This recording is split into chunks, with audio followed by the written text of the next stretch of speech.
Çin, uzaylı bir medeniyetten gelen sinyalleri mi yakaladı? Bu gördüğünüz yayın günlük bilim ve teknoloji haberlerini veriyor. Geçtiğimiz günlerde devlet destekli bu gazetede Çinlilerin dev Sky-Eye radyo teleskobunun uzaylı uygarlıkların ilk belirtilerini yakalamış olabileceğine dair bir rapor yayımlandı. Şu rapor. Kaldırılmış galiba.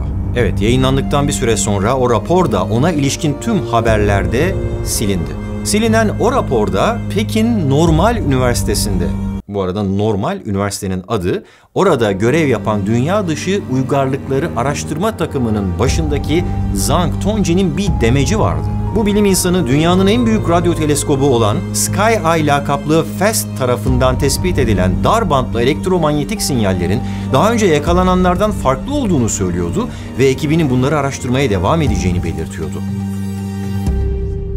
Bu raporun Çin Bilim ve Teknoloji Bakanlığı'na bağlı Science and Technology Daily web sitesinden neden kaldırıldığı tam olarak belli değil. Fakat haber yayınlandıktan çok kısa bir süre sonra sosyal medya sitesi Weibo'da trendlere girdi ve başka dillere de aktarılarak hemen başka haberler yapılmaya başlandı. Dolayısıyla bilimsel verilerden çok dedikodular dolaşıyor şu anda internette. Rapordaki bu bilim insanı Zhang ve ekibi sadece geçtiğimiz günlerde değil 2020 yılında da 2 farklı sıra dışı sinyal tespit etmişti. Şimdi bunlara bir yenisi daha eklenmiş oldu. İnceleme yaptıkları öte gezegenlerden gelen yeni bir sinyal daha. Peki bu sinyalleri nasıl alıyorlar? Çin'in güneybatısına yerleştirilmiş dev gibi bir gözle gökyüzüne bakarak. Bu gördüğünüz nesne 500 metre çapında. Yarım kilometre. Zaten adı da 500 metre açıklıklı küresel radyo teleskop kelimelerinin İngilizce baş harflerinden oluşturulmuş FAST kısaltması ki bu da aynı zamanda hızlı anlamına geliyor. 2020'de açılışı yapılan bu tesis dünyanın en büyük radyo teleskobu olma unvanını kazandı. Carl Sagan'ın fikir babası olduğu Contact mesaj filminde dünya dışı uygarlıklardan gönderilmiş olabilecek mesajları dinlemek için kullanılan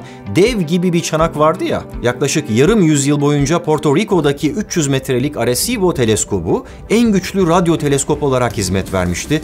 Ancak maalesef geçtiğimiz yıllarda meydana gelen trajik bir kazada onarılması çok güç hasarlar alınca emekliye ayrılmak zorunda kaldı.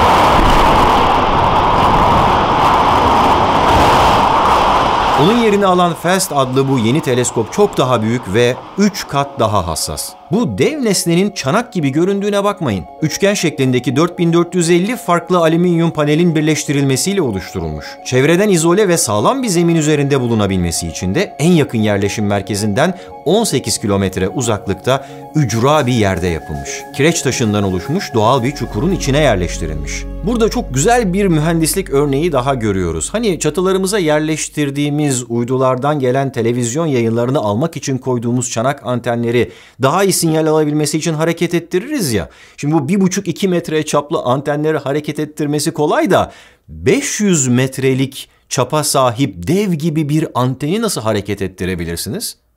Ettiremezsiniz. O yüzden Çinli mühendisler bilgisayarlarla kontrol edilen 2250 tane motor yerleştirmişler oraya. Alüminyum çanağın üzerine oturduğu çelik ağın çeşitli yönlerde aşağı yukarı doğru esnetilmesini sağlıyor bu motorlar.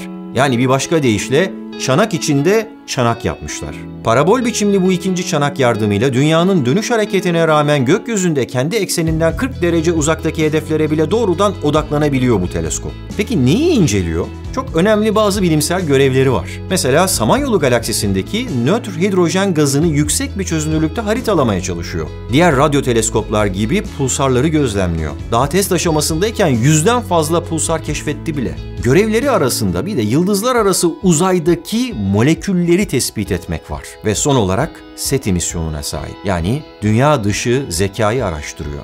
Bunun için de tekrar eden hızlı radyo patlaması şeklinde tercüme edebileceğimiz Fast Radio Burst, kısaca FRB sinyallerine bakıyor. Bunlar kaynağında çok güçlü olan ama bize ulaştığında çok zayıflayan ve sıra dışı diyebileceğimiz türde sinyaller. O kadar zayıf ki dünyaya ulaşan sinyalin gücü aydaki bir cep telefonunun yayabileceği sinyalden 1000 kat daha zayıf. Öyle olunca da bu sinyallerin birbirine karışma, yani bir parazit oluşturma durumundan söz edebiliyoruz. Nitekim Çin'deki FAST teleskobunun çevresindeki 5 kilometre çapında bir alan Radio Silence bölgesi olarak ilan edilmiş. Yani tesisin 5 kilometre yakınına cep telefonu, bilgisayar gibi elektronik cihazların getirilmesi yasak. Böyle bir kısıtlamanın yapılması çok daha mantıklı çünkü geçmişte buna benzeyen sinyalleri başka radyo teleskoplar da yakalamıştı. Mesela 1998'de Avustralya'da 64 metre çaplı Parkes radyo teleskobu birkaç milisaniyelik sinyaller yakaladı. Bunlar FRB sinyallerine benziyordu ve 2010 yılına kadar belli dönemlerde tekrar yakalandı. Fakat sonradan bunlara Periton adı verildi. Periton mitolojik bir yaratığın adı.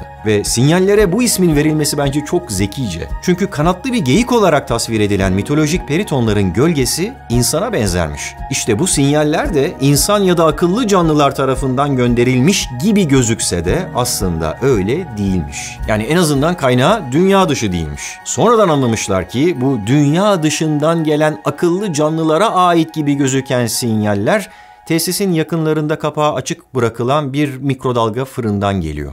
Evet, gerçekle gerçek dışının birbirinden ayrı tutulabilmesi için bilim insanlarının kafalarındaki şüphe kapılarının da işte böyle aralık bırakılması gerekiyor. Zaten silinen o rapordaki demeci veren Çinli bilim insanı da bu yakaladıkları sinyallerin parazitten etkilenmiş olabileceği ihtimalinden söz etmiş. Ama bir şekilde o rapor devlet yetkilileri tarafından belki de ele güne rezil olmayalım kaygısıyla alelacele yayınlandığı o web sitesinden, resmi web sitesinden de kaldırılmış. Bu arada Çinli yetkililerin hakkını da yemeyelim çünkü yaptıkları bu dünyanın en büyük radyo teleskobunda başka bilim insanlarının da uluslararası bilim camiasının da gelip çalışma yapabileceğini böyle bir açık davetle duyurmuşlardı. Nitekim orada yapılan çalışmalardan haberdar olan bir başka SETI araştırmacısı UC Berkeley'den, Kaliforniya Üniversitesi'nden Dan Wertheimer FAST sinyallerinin gelişmiş bir medeniyetten gelmediğini ifade etti. Talk to you about this question, are we alone? Is anybody out there? Ve dedi ki bu sinyaller radyo parazitinden kaynaklanıyor. ET'den değil, dünyalılardan gelen radyo kirliliği sebebiyle oluşuyor. Kullandığımız teknik terim RFI, radyo frekansı paraziti. RFI, cep telefonlarından, televizyon vericilerinden, radarlardan, uydulardan gelebilir diye açıklıyor. Dünyanın dört bir tarafındaki SETI araştırmacıları tarafından bugüne kadar tespit edilen bu ve benzeri tüm sinyaller başka bir uygarlık tarafından değil, bizim uygarlığımız tarafından üretilen bir takım şeylerin dönüp dolaşıp tekrar bizi etkilemesi sonucu ortaya çıktı. Gezegenimizin yüzeyinden SETI araştırması yapabilmek giderek zorlaşıyor. Giderek daha fazla sayıda verici ve uydu üretildiği için radyo kirliliği daha da kötüleşiyor.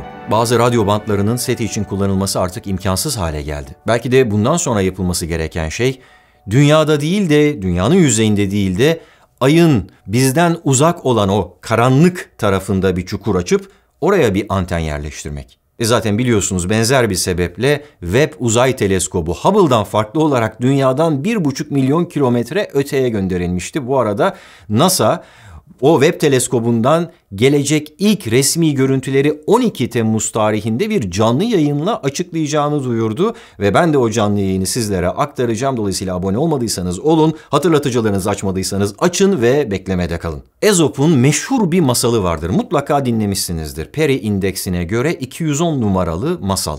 Yalancı çoban. Hani şu koyunlarını otlatırken canı sıkılan ve eğlenmek için de köye koşup aman yetişin kurtlar koyunları yiyor diye milleti galeyana getirip trolleyen çobanın hikayesini anlatıyor. Bir değil, iki değil, 3-5 kez aynı şeyi yapınca, yani yanlış alarm verince ne oluyordu o masalda? Köylüler artık yanlış alarmlara karşı duyarsız kalıyordu. İşte ben de bu tür haberleri duyunca buna benzer korkular oluşmaya başlıyor. Yanlış anlaşılmasın, bilim insanlarını değil, bunlardan yola çıkarak ortaya çıkan haberleri halkı galeyana getirecek şekilde kulaktan kulağa aktarırken abartan kişileri yalancı çobana benzetiyorum ben. Ve bir gün gerçekten dünya dışı bir medeniyetten gönderilen bir sinyali yakaladığımızda buna hazır olup olamayacağımızı sorguluyorum. At one point in our coming up history, this story is going to be real.